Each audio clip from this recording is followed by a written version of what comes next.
Rose Misati. Rose Misati ni daktari, amesoma psychology. Sasa anaelewa fikra zetu vizuri. Kwa hivyo wamama, mambo ya familia, huyu mama ataweza kueleza vizuri. Muache ile mambo yenu mnakuwa nayo. Si wamama mnaelewa ile mambo yenu? Na wasisi mnaelewa ile mambo yenu? Sasa huyu mama wacha atuelekeze. Ni wangapi pamoja na mimi wanasema daktari asimame aweze kuongea na sisi? Wale hawataki? Mnataka wote. Sasa mama, karibu sana. Asante sana pastor kwa kunipatia nafasi. Na mimi nimefurahia sana siku ya leo, hata nimeona watoto Pathfinders wana match na walimu wao maridadi. Nimeshukuru sana. Mimi katika kujintroduce properly, vile mmesikia, mimi naitwa Rose Kwamboka Misati. Kwa upande wa kuzaliwa, nimezaliwa upande wa Kitutu Masaba, Tombega Tuta Village. Na kwenye nimeolewa Borabu Nyagwale. Otherwise mimi naishi Nairobi, na mimi ni mshiriki wa kanisa la Karengata SDA Church karibu na Bomas of Kenya. Na nimeshukuru Mungu amenipatia muda huu niweze kunena nanyi mambo ya afya ya familia. Kwa lugha huwa natamuka rahisi Kikisii na Kiingereza.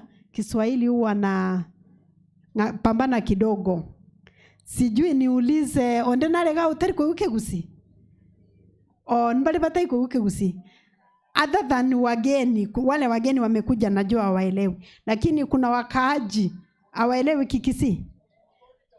Sawa, ni metropolitan. Mimi nitachanganya, I hope mtaweza kunielewa. Sasa tunaenda katika shamba la Edeni. Tuone vile Mungu aliumba Adamu na Hawa. Alikuwa anatarajia nini? Kwa sababu sisi wengi tumeweza kiuka ile mipaka Mungu aliweka vile familia wanatakikana kuishi. Ndio maana tumekuwa na changamoto mingi sana kwa familia zetu. Najua nikiuliza kila mtu ataniambia ile familia yake hako na changamoto. Kama wewe hauna changamoto, pengine watoto wako wale wameingia kwa ndoa wako na changamoto. Kuna majirani unaona, na watoto wanaendelea kuumia wakati familia wako na changamoto. Na leo tutaangalia kitabu cha Genesis chapter 1 verse 27 na 28. Mimi nitasoma kwa Kiingereza na wewe utasoma kwa ile translation yako. So Genesis chapter 1 verse 27 and 28, and it says, "So God created man in his own image. In the image of God created he him, male and female created he them. And God blessed them, and God said unto them, Be fruitful and multiply, and fill the earth, and subdue it, and have dominion over the fish of the sea, and over the fowl of the air, and over every living thing that moves upon the earth." Mungu ndio alitupatia baraka ya ndoa, na baraka ya familia ni Mungu alitupatia. Haikutoka kwa shetani, haikutoka kwa binadamu yeyote. Kwa hivyo ni kawaida kila mtu atamani kuwa katika ndoa na atamani kuwa na watoto. Hiyo ni kawaida na ni hamu kuu ya binadamu wengi, because it's a blessing, ni baraka Mungu ametupatia. Lakini kwa nini kama ni baraka Mungu ametupatia, kwa nini tuwe na changamoto katika kwa familia? Mimi nitaanza na hadithi. Kuna kijana mmoja kwa familia fulani. He's the only son in that family. Hiyo familia wako na watoto wasichana wawili na huyo mtoto mvulana mmoja. Huyo mtoto amepelekwa shule na wazazi, akaingia katika mambo ya kutumia madawa ya kulevya. Kwa hivyo aliingia university, chuo kikuu, hakuweza kuhitimu. Nao wazazi wamejiweza vilivyo, wako na magari, wako na manyumba, wako na mashamba. And this is the only son. Na huyo kijana wanaona anaendelea kutumia madawa, mihadarati na pombe. Na wazazi wakiangalia wanaona wasichana wao wameolewa, wameenda wanaishi nchi za ng'ambo. Huyo kijana ndio ako kwa hilo boma, na wazazi wanaenda kuretire, their elderly parents. na kijana anaishi na wazazi na mali wako nayo. Sasa swali ni, huyo kijana anaweza kuoa?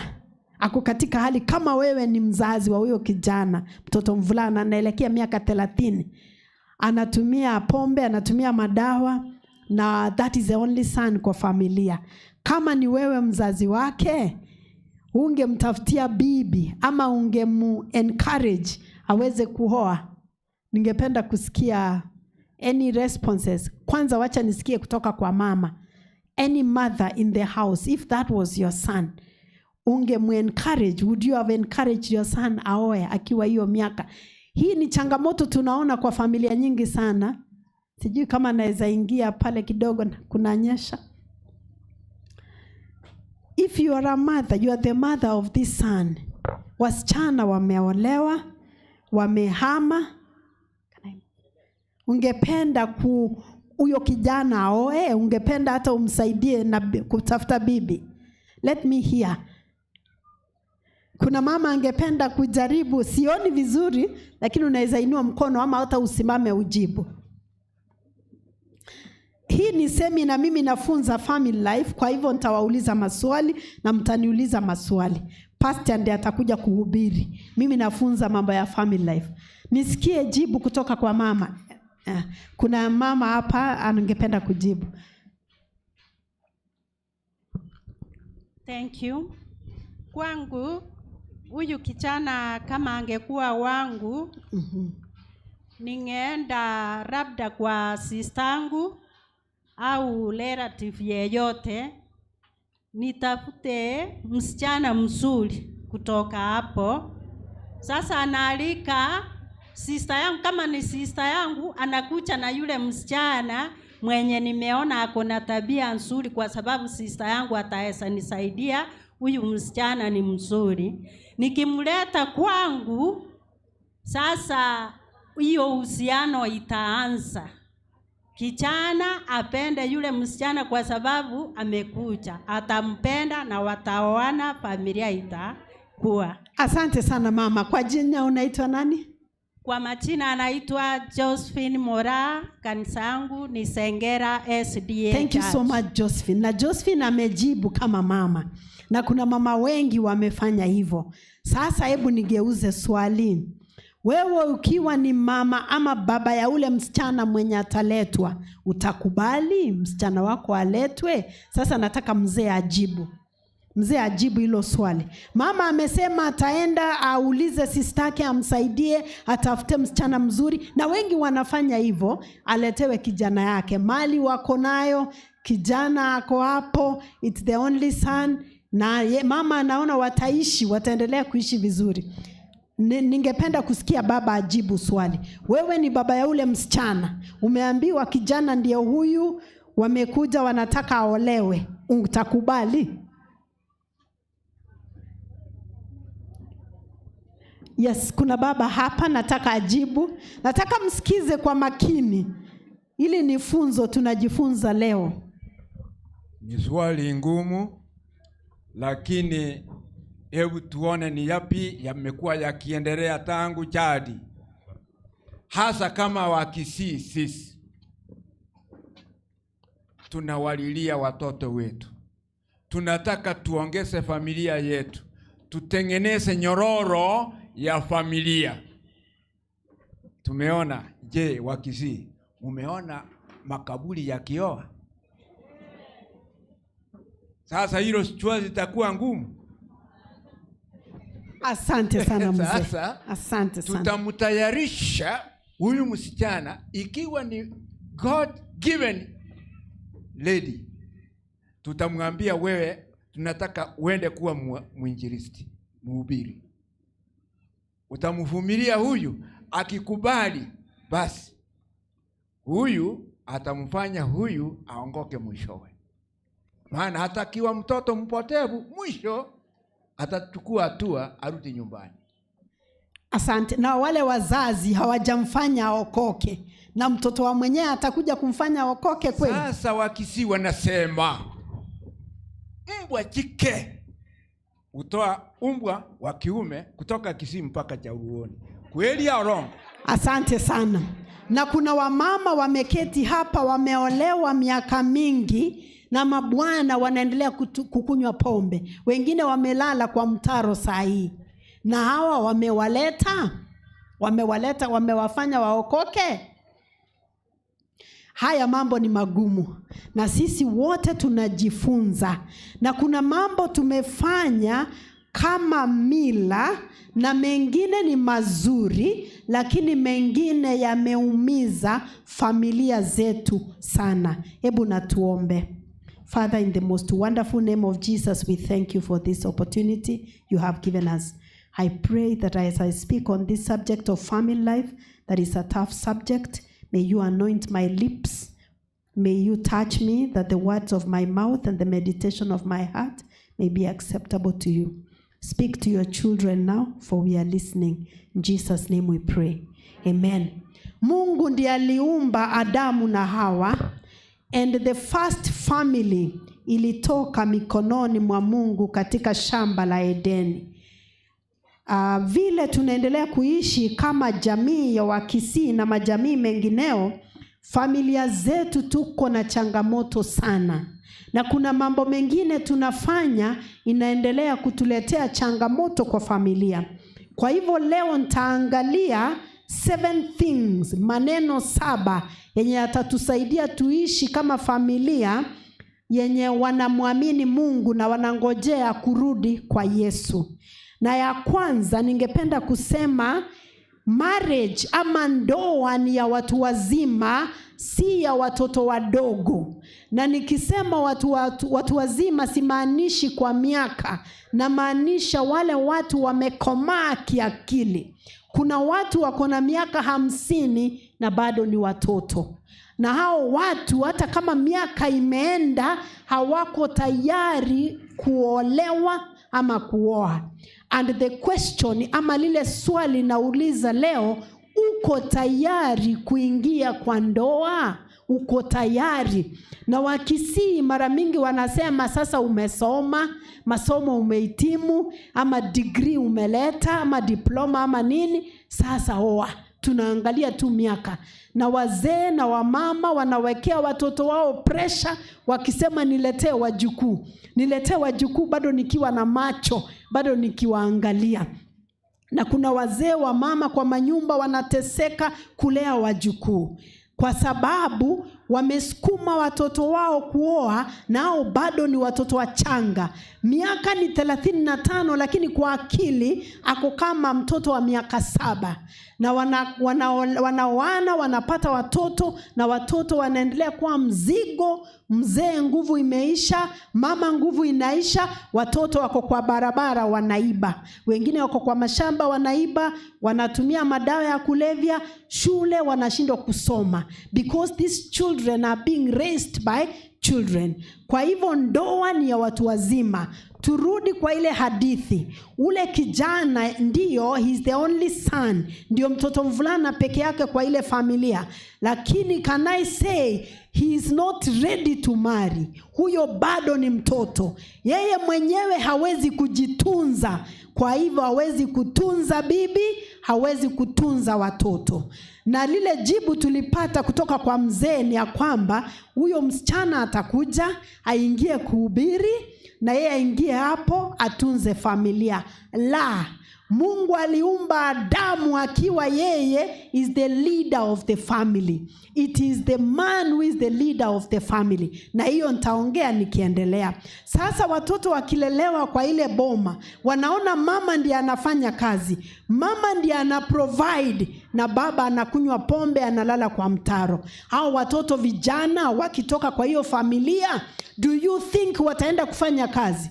Waende kufanyia wapi? Walijifunza kutoka kwa nyumba ya kwamba baba ama mvulana kazi yake ni kunywa pombe. Si ajabu kwa hiyo familia watoto wavulana wote watazaliwa wataingia kwa pombe. Juu watoto wanafuata baba yao. Watoto wavulana sana sana, si wote, lakini wanafuata baba. Na wasichana wenye watazaliwa kwa hiyo familia wataelewa ya kwamba kazi ya mama ama kazi ya msichana ni kufanya kazi, na wao watarudi kuolewa na mtu mwenye anakunywa pombe, mwenye hajiwezi. Kwa hivyo in this case tunasema ya kwamba ndoa ni ya watu wazima, sio jukumu la mama kwenda kutunza baba mwenye hawezi provide na kutunza wale watoto. Hiyo ni mzigo kubwa sana kwa mzazi mmoja kufanya, na huwa tunaanza katika misingi. Ukiangalia msingi, tunaangalia tuseme tulete msichana. Kweli akiwa ni msichana wako, wewe utakubali, na pengine utakubali kwa sababu unaangalia ile mali, lakini fikiria mtoto wako, yale maisha ataenda kuishi yeye ni maisha ya aina gani? Kwa Wakisii, mimi ni Mkisii, nimelelewa Kisii, na nimeona ndio hata kaburi naoa, hata wamama wanaoa wale hawana watoto wavulana. Lakini nauliza, ule mwenye analetwa akuje kuolewa na kaburi, yeye bwana yake anakuwa ni nani? Si ni wale wanaenda na chumvi jioni, wanaendelea kuspread HIV and AIDS? Ama wengine wanakuja wanamuexploit, they exploit the poor lady. Is that not so? Na wale watoto wanalelewa kwa hiyo nyumba, wao hao watoto wanapitia changamoto, wanaitwa nyinyi ni watoto wa kaburi, ama nyinyi ni watoto wa mama. How do you think hao watoto wanasikia wakiita wewe ni mtoto wa mama? Baba yako ni nani? Baba yako ni kaburi. How do you think those children feel?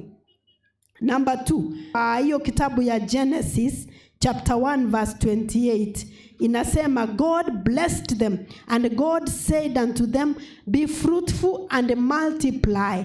Ni mpango wa Mungu kutufanya tuweze kuprosper. Kuprosper ni kusema aje kwa Kiswahili? Yaani tote nenke. Kuprosper ni kusema aje? Kunawiri. Ni mpango ya Mungu kufanya sisi tunawiri. Kwa hivyo ukiwa katika ndoa, wewe unaenda na baraka zako. Nyinyi wawili you join hands, you are a blessing to each other. Kwa hivyo kama uko kwa ndoa na uko maskini kuliko vile ulikuwa ukiwa peke yako, mimi nauliza, hiyo ni mpango ya Mungu kweli? Na leo nauliza, uko tayari kuingia kwa ndoa? Are you ready? What are you taking to that marriage? Wengi wanaingia kwa ndoa kwenda kwa mzigo. They become a burden to somebody else. Lakini Mungu ametuumba men and women, wanadada na vijana. Mungu ametuumba tuweze kuwa baraka. Kwa hivyo ukiingia kwa ndoa, tukiwa kwa ndoa kwa familia, it is the plan of God, ni mpango wa Mungu tuweze kunawiri. Na hilo ni jambo la pili nilikuwa nasema. Na jambo la tatu ni kunawiri katika upande wa watoto. Ni mpango ya Mungu kutubariki na watoto. Lakini ningependa kusema hivi, ndoa bila mtoto bado ni ndoa. Familia bila mtoto ni familia. Watoto wanatoka kwa Mungu. Kitabu ya Zaburi 127 inasema, children are a heritage of the Lord, the fruit of the womb his reward. Wale wako na watoto, hakuna jambo wametendea Mungu ndiye akawapatia watoto. Na wale wana watoto sio ati ni laana, lakini it is up to God. Mungu ndiye anapeana watoto. Children are a heritage of the Lord.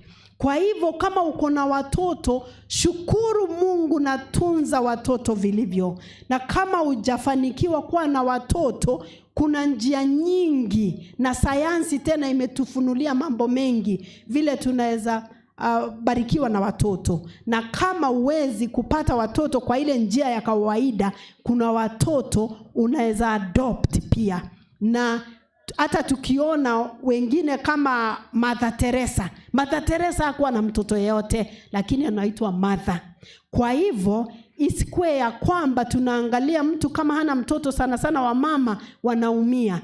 Because kwa mila yetu kama wa Afrika, hatuoni kama mwanaume anaweza kuwa na shida ya uzazi. Lakini nataka niwaambie, utafiti unaonyesha kwamba shida ya kutopata watoto iko half 50% ni men, 50% ni women. Lakini sana kwa Kiafrika na mila yetu ya Kikisii, watu anawaamini ya kwamba mwanaume anaweza kosa kuwa na watoto. Iko familia moja najua hawakuwa na watoto miaka mingi, wakakuwa kwa ndoa miaka 10-15, hawakuwahi fanikiwa na watoto. Ule mzee akaambiwa hauwezi kukaa hivi bila mtoto. Oa bibi mwingine ufukuze huyu. Akafukuza huyo wa kwanza, akaoa bibi mwingine. Ule mwenye alifukuza alienda akaolewa kwingine, akazaa watoto mwaka every year. By 10 years alikuwa na watoto karibu 9. Ule mzee wote walikuwa wanafanya kazi, kwa hivyo walikuwa na pesa kiasi. Ule mzee alioa, wakakaa miaka. Ule mwenye alioa alimuoa akiwa na mtoto mmoja, wakakaa miaka hawakuwahi pata mtoto. Ule mama alienda na alikuwa anaambiwa yeye ndiye apati watoto, anaambiwa sijui kenye ulifanya, ulitumia family planning, ulitoa mimba. Alienda akazaa watoto karibu 10 in 10 years. Ule mzee alimrudia akimwambia tunaweza ongea, nisamee, nilifanya makosa, tunaweza ongea. Akamwambia it's too late, basi lishaondoka. Yeye alikuwa ameolewa kwingine, amependwa na ameishi vizuri. Na ninajua maybe in your mind utaanza kuniuliza, lakini ni sawa kama mtu ametoka kwa ndoa haolewe kwa ndoa nyingine? Hilo si jambo lenye naongelelea sahi. I'm talking about what happened. I'm not saying whether it was right or wrong. Nasema kitu yenye niliangalia nikiwa msichana mdogo. So what am I saying? Kama kwa familia hamjafanikiwa kupata mtoto, tusiangalia kwamba shida tu ni ya wamama. Ndio wamama ndio wanabeba mimba na kuzaa, lakini shida tu si ya wamama. Na hata ikiwa hapo Mungu bado amebariki familia hata kama hawajafanikiwa kupata mtoto. Number 4, jambo la 4, ningependa kusema ya kwamba Mungu aliumba husband and wife, mke na mume, wasaidiane kwa ndoa. Sio mmoja kufanya kazi yote, mwingine yeye amekaa hapo anangojea. Kwa familia nyingi hapa kwetu Kisii, wamama wamevunjika migongo. Ukienda upande mwingine, sitaki nitaje ni upande gani, lakini ni hapa Kisii ilionekana wamama wanalima barabara. Mumeona hiyo kitu, hilo jambo hapa kwenu? Wamama wanalima barabara. Ni rafiki yangu mwenye si Mkisii, alikuja kufanya kazi, ni daktari hapa Kisii. Akaniambia nimeona kitu imenistua Kisii. Wamama wachanga, young ladies, wako kwa barabara wanachimba barabara. Nao wamama wameolewa. So akajiuliza, akaanza kuongea na wao. Anauliza kila mmoja, bwana wapi? Akapata mabwana wameamka asubuhi, wako kwa barabara wanakunywa pombe asubuhi. Na ile pesa wanatumia kunywa pombe wametoa wapi? Unajua wametoa, ule mama amechimba barabara ndiye amepatia huyo mzee aende kunywa pombe, alale kwa barabara. Sasa watoto wa hizo familia nyingi au watoto vijana hawakuweza kusoma. Wasome aje? Kwa sababu ile example wanapata kwa nyumba, baba afanyi kazi, anangojea mama amletee pesa. Lakini wasichana wa hizo familia wengi wamesoma, wako very hard working, wanafanya bidii because hiyo ndio example wameona. Sijui kama wenzangu mnaona vile tunaendelea kuweka misingi yenye ni mbaya kwa familia zetu. Niseme hata misingi ya kishetani. Kwenye wamama wanafanya kazi mingi, wanavunjika migongo. Na ninajua kuna wazee wenye wanafanya kazi sana na mama anangojea aletewe tu, yeye akule tu.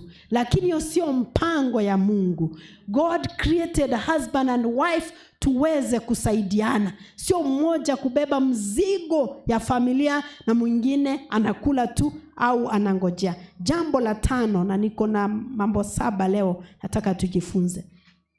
Jambo la 5, Biblia inasema ya kwamba from the book of Genesis, kitabu ya Mwanzo, I think that is Mwanzo, chapter 2 verse 24 and 25.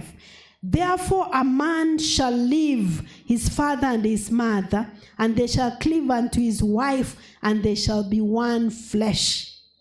Mume, a man is to leave his mother and father, he shall cling to his wife, and they shall be one flesh. Wazazi ni wa kuheshimiwa, lakini wazazi sio wao ndio wanatawala manyumba za watoto wao. Kwa hivyo turudi kwa ile hadithi niliwapea. Wazazi wanaenda kutafutia kijana bibi, na huyo kijana hajasema anahitaji bibi. Namba 2, ajaenda atafute bibi, apende huyo bibi, waongee na huyo bibi na amtolee kama ni dawari, mahari. Wazazi ndio wameenda wakamtafutia. Sasa wazazi wengi wao wanatawala manyumba za watoto wao. Kuna wamama nimeona anapika ugali jioni na chinsaga mboga, anaeka sahani moja na anatumana iende kwa kijana yake. Na yule kijana ameolewa, akona watoto 3.5 na akona bibi. Na sasa anatuma sahani moja ya chakula. Anasema, kijana yangu, hata sijui kama unapikiwa hii chakula. Hiyo sasa ni kuvunja familia ya watoto.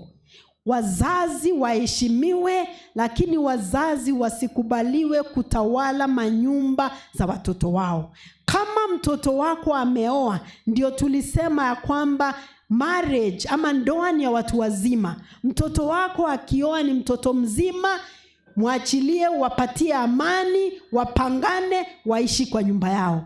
Hata kama anapatiwa turungi na mandazi usiku, wacha akule hiyo. Hiyo ni nyumba yao, wamesikizana. Wewe ulikuwa na muda wa kumlea, ukamlea hiyo miaka yote. Tuachilie watoto wetu waishi maisha yao na wao wajifunze. Because as parents hatutakuwa hapa milele. Miaka yetu vile Mungu ametubariki, miaka yetu itaisha, na watoto wetu tutawaacha waendelee kuishi, watawale familia zao, walee watoto wao. Na wajukuu, niongeze hapa ni kusema ya kwamba wajukuu sio wako, wajukuu ni wa watoto wako, wawalee. Iko wazazi wengi hapa sana wanalea wajukuu, na ni sawa ukilea wajukuu kama mtoto wako pengine hajiwezi, lakini nataka ujue ya kwamba jukumu lako ni kulea watoto wako. Uweze kulea watoto wako wakuwe strong, wakuwe independent, ndio wakizaa wajukuu isikuwe mzigo tena kwako kulea wajukuu. Tunaelewa vile grandparents vile wanaharibu wajukuu. Huwa ni ngumu sana kama ni grandparents kuambia mjukuu hapa umekosa ama kumdiscipline. Kuna watoto wengi wameharibiwa because wamelelewa, kwa maana wamelelewa na grandparents. Niseme jambo la 6. Mungu aliumba Adamu kwanza, alafu afterwards he created Eve. Aliumba Adamu kwanza, ndiye Adamu achukue jukumu la kutawala na kulinda na kutunza familia. Kuna familia nyingi that are headed by mothers. Na hapo sasa naweza sema ni foundation, msingi sio bora. Na kama wewe ni mama na wewe ndio uko sasa unatawala familia yako, naweza sema Mungu akubariki. Kwa sababu kukiwa kuna pengo, kazi lazima iendelee. Lakini inakuwa mzigo mzito sana kwa mama. Kwa maana Mungu hakukuumba uchukue hilo jukumu. Nirudi tena kwa ile hadithi yetu ndio tutumie kusoma.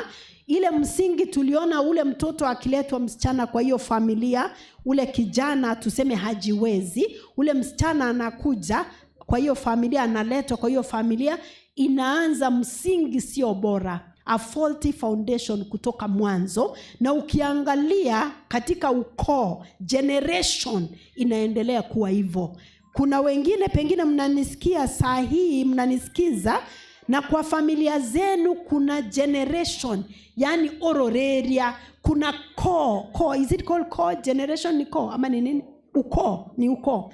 Generation, ukoo. Generation ya familia hawana wanaume wako na nguvu wanatawala mafamilia zao. So watoto wanasoma kutoka kwa wazazi na wanaendelea hiyo generational pattern, hiyo ukoo wanaendeleza hivyo. Lakini wewe kama mzazi unaweza amua ukisema kwamba, na kama unanisikiza na wewe ni baba na pengine majukumu yako kuna vile umeacha pengo kwa familia yako, ningependa kukuambia Mungu alikupatia jukumu utawale, uprovide familia yako. Na Mungu akaumba Hawa, Eve, aweze kusupport Adam. It is the role of the wife ama mama wewe uweze kusupport mzee wako. Kuna wamama wanaona mzee anafanya kazi, analeta pesa nyumbani, analeta hela, na zile hela mama hatunzi vizuri. Kuna jambo moja mimi huwa naambia wazee, wanawaambia hata si wazee, vijana leo, wacha niongee vijana. Uangalie sana ule bibi utakapooa, utakayeoa, na sana uende kwa familia yao uangalie mama yake.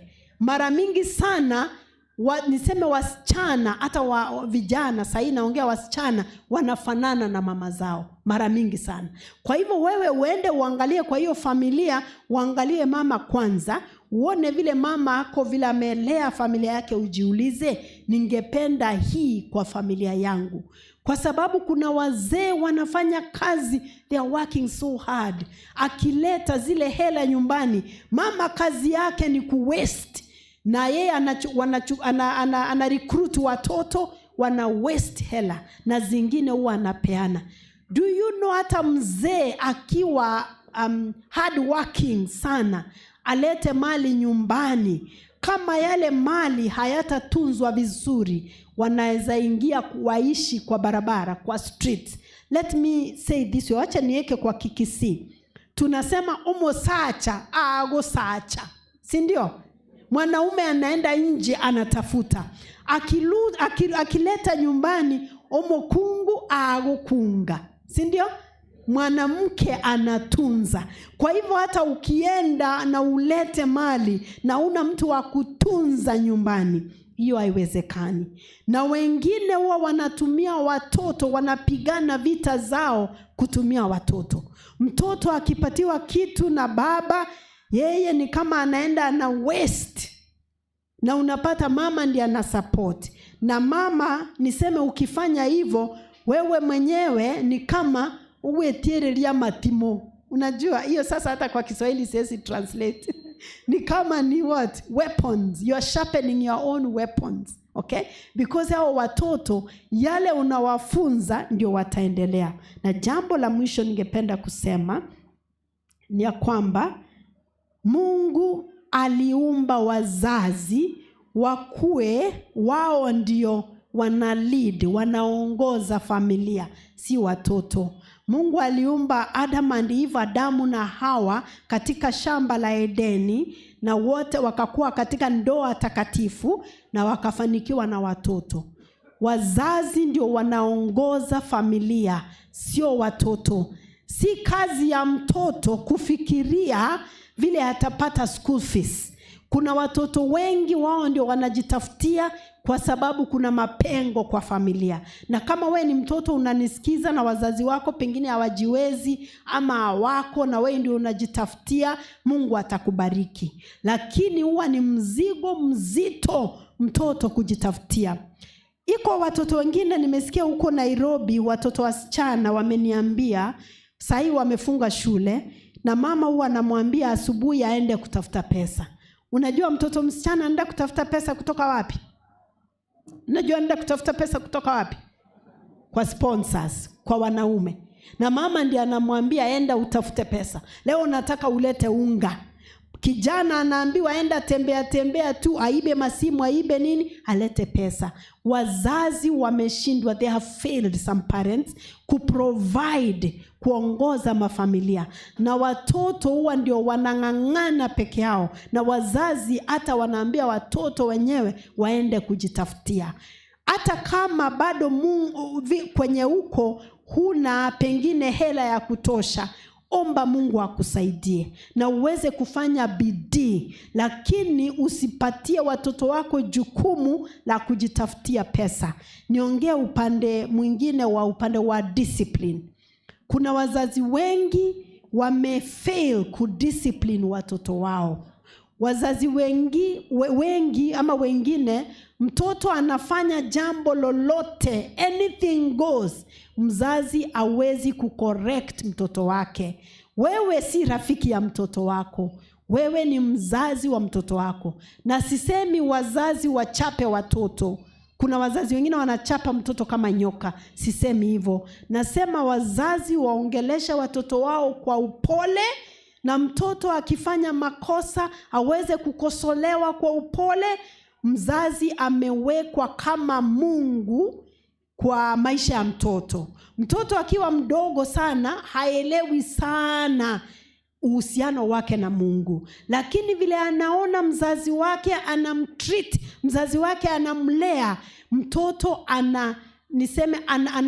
anajenga uhusiano wake na Mungu vile anaona mzazi wake anamlea. Kuna pastor mwingine alifariki kitambo kidogo, sio wa kanisa la Kiadventista, lakini nataka kusema hiyo tujifunze jambo. Huyo pastor alikuwa ni bishop, sijui bishop anaitwa nini. Sijui bishop anaitwa nini, but tuseme ni pastor. Alifariki na nilisikia watoto wake wakiongea, na mtoto wake msichana alikuwa ameolewa na ako na familia yake, na alisimama akasema hivi: baba yetu alikuwa mentor na alikuwa pastor wa watu wengi, lakini hakuna siku hata moja tuliweza kudoubt kama baba yetu anatupenda. Tulijua baba yetu anatupenda, na ukimpigia dakika yoyote simu, baba anachukua simu.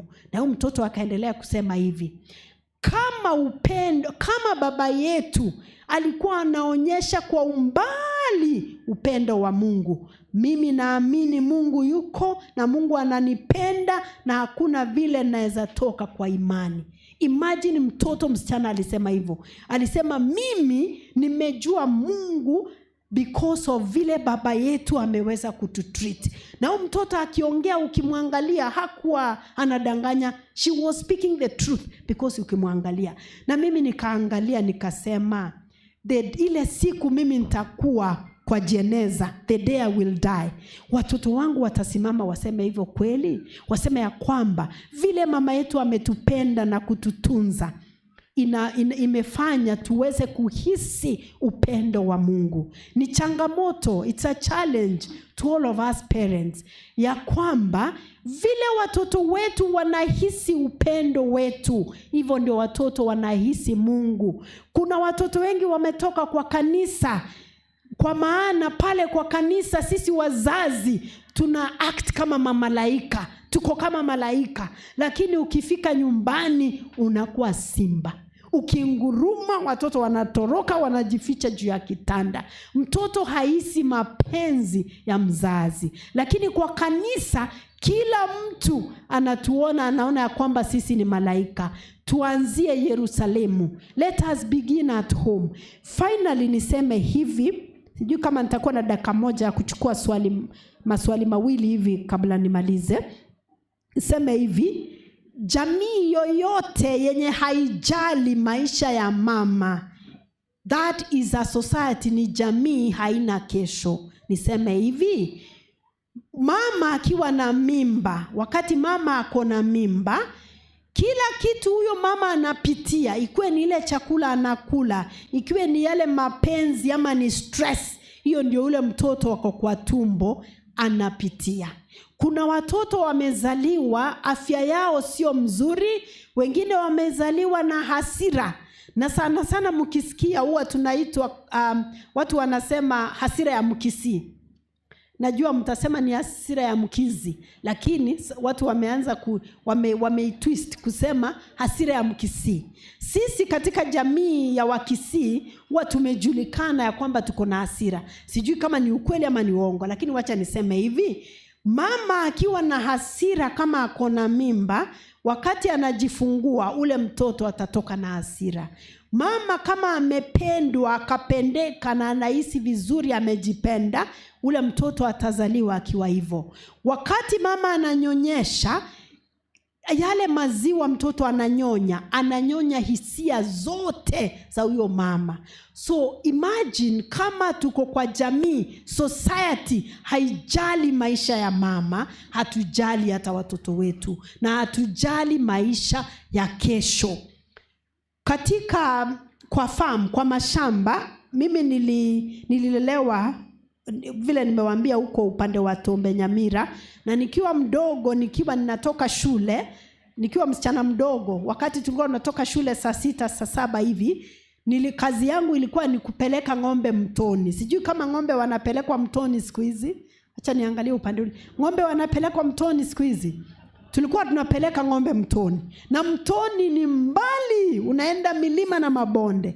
Lakini kuna jambo mamangu alikuwa anatuambia, yule ng'ombe mwenye ako expectant, ama ule ng'ombe mwenye amejifungua anakamuliwa, hakuwa anapelekwa mtoni. Ukweli? Unaambiwa mkipeleka wale ng'ombe wengine mtoni, ule ng'ombe mwenye ako na mimba ama ule ng'ombe mwenye ananyonyesha ama anakamuliwa, mnaenda mnamchotea maji, mnamletea kwa nyumba, mnamletea nyumbani. Kwa nini? Ule ng'ombe akienda kama anakamuliwa, jioni hakuna maziwa. Na siku ingine, because hatukuwa tunataka kubeba maji, tulikuwa tunapeleka ng'ombe mtoni. Ule ng'ombe mwenye anakamuliwa tunampeleka mtoni. Mamangu anakuja jioni, anakamua, ng'ombe haina maziwa. Anakamua, hakuna maziwa. Anasema, niambie ukweli, mmepeleka ng'ombe mtoni? Tunasema hapana, hatukupeleka ng'ombe mtoni. Akasema, najua. Sema ukweli, mmepeleka ng'ombe mtoni. Ni kwa nini? Tunamuuliza, umejuaje? Na hukuwa alikuwa ameenda soko. Anasema, ng'ombe mmepeleka mtoni, kwa hivyo ile stress, ile pressure kupanda mlima, maziwa imekauka. So the question is, kama sisi wenyewe tuna treat ng'ombe zetu hivyo vizuri, tunaenda mtoni, tunaleta maji, tunabebelwa ng'ombe mwenye anakamuliwa maziwa, kwa nini wale wamama wenye wananyonyesha waende shambani wachune chai kutoka asubuhi mpaka jioni, na wapeleke hiyo chai kwa Tundubari buying center, wasimame wakae Tundubari the whole day, na ule mama akuja hajakunywa tone la maji, hata hajakula chakula, na ule mama akikuja apike chakula, analisha mzee kwanza, si ndio? Na kwa Wakisii tunaamini ya kwamba kitambo, sijui kama ni hivyo siku hizi, mama asikule mayai, asikule maini, sijui asikule nini, na sisemi mkule nyama, nyinyi ni Waadventista, mimi nasema kile kitu nilelewa. Unaambiwa hapana, mama asikule mayai, asikule sijui part gani za kuku, akule tu maybe birenge na shingo na kichwa na sijui nini, mgongo ni ya mzee, hiyo patia mzee kwanza. Na mimi sisemi wazee wasipatiwe, wapatiwe, na wapatiwe nyingi leo jioni yangu. Lakini nauliza ule mama, kuna mtu anauliza, wewe mama, lakini umekunywa maji, umekunywa uji, na ule mama atatoa maziwa wapi kunyonyesha mtoto usiku? Maziwa itatoka wapi? So kwa nini sisi wenyewe ng'ombe zetu tuweze kutreat our cows well, tulete ng'ombe maji jioni, lakini mama mwenye ananyonya? Kwa hivyo sio ule mama peke yake anadhulumika, lakini ni ule mtoto mwenye ananyonyeshwa, because mtoto kile ananyonya ni kile mama amekula. Na tena nikalelewa ya kwamba kama mama ananyonyesha asipigiwe makelele. Kuna mtu anajua kitu kama hiyo? Mama kama ananyonyesha, hata kama amekosa, mzee unaambiwa tembea, nyamaza, mama ananyonyesha, ama mama ni mjamzito, simpigie makelele. Ni kwa nini? Ni kwa sababu mababu zetu na nyanya zetu walielewa ya kwamba mama akipigiwa makelele, ile uchungu anasikia inaenda kwa mtoto, na ule mtoto anazaliwa akiwa na hasira, akiwa na stress, because ile stress ya mama imepitia mtoto.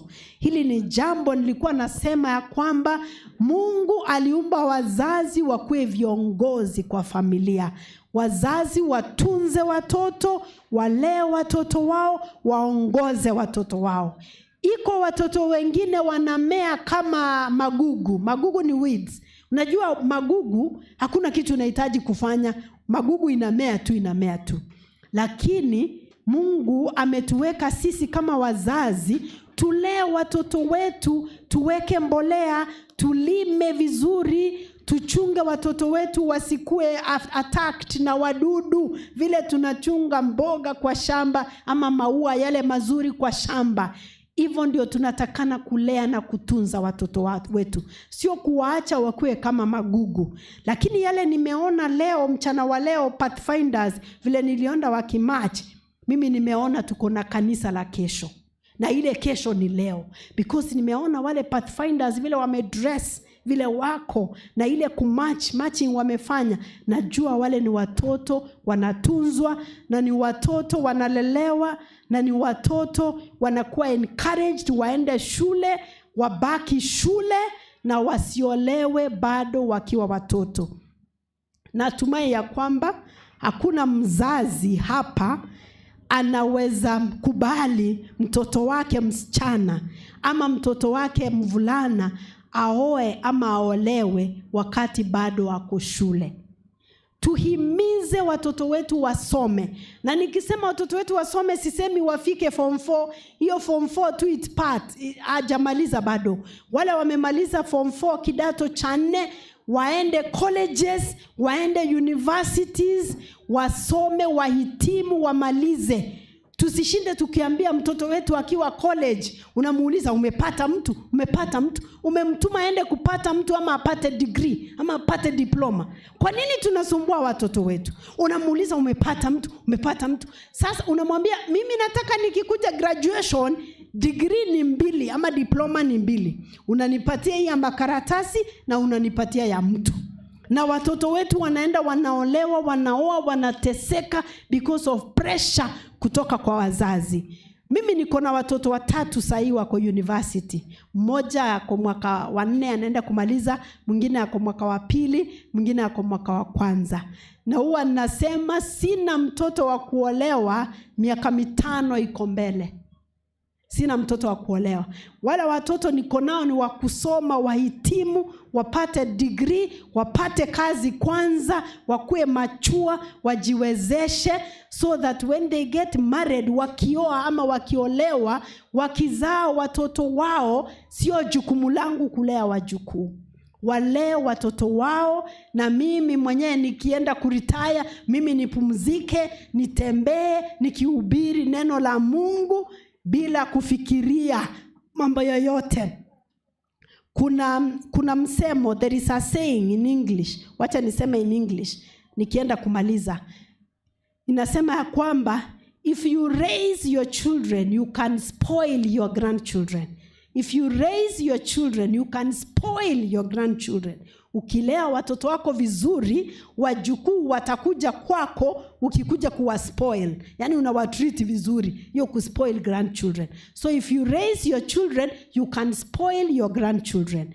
But if you spoil your children, ukikosa kulea watoto wako vizuri, if you spoil your children, you will raise your grandchildren. Usipolea watoto wako vizuri, wajukuu watakuwa ni jukumu lako na utakuwa umeisha nguvu.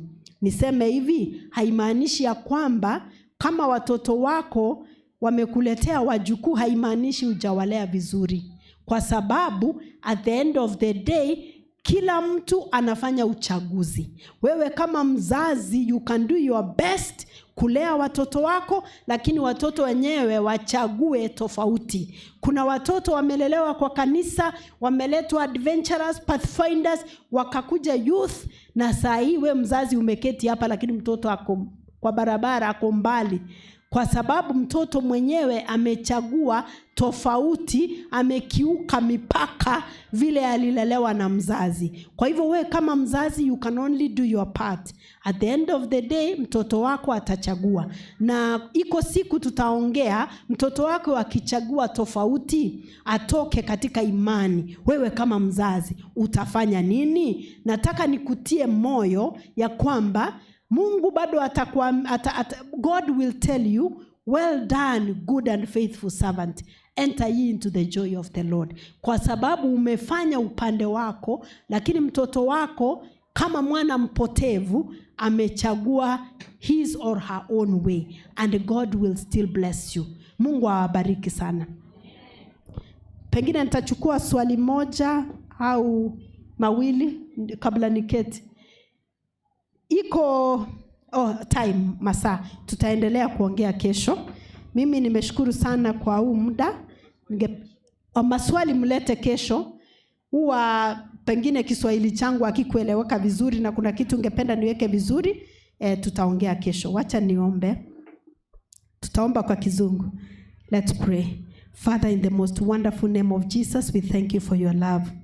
Thank you for this opportunity you have given us. I thank you for your children who have gathered here. We thank you for the word that you have spoken to us. Where we have failed as parents, I pray that you may forgive us. Where as children we have failed our parents, may you forgive us, Lord. I pray that as we continue learning, we may not just be hearers, but we may also be doers of the word. May you be with us. May you take control of this great meeting, that many souls will be won to you. And anybody who is feeling their heart moved, I pray that they may not harden their hearts, but they may give themselves, Lord, because Jesus is coming soon. And I pray, Lord, that as you come back soon, you may say unto each and every child who is seated here, well done, good and faithful servant, enter into the joy of the Lord. For it's in Jesus' name we have prayed and believed. Amen. Mungu awabariki. Ni wangapi wanasema daktari asante kwa maneno mazuri? Basi maswali yenu muyaandike mukayalete kwetu. Tutaweza kumpea ili aweze kuyajibu pengine kesho. Mungu awabariki sana. Msalaba wa Yesu nikae karibu.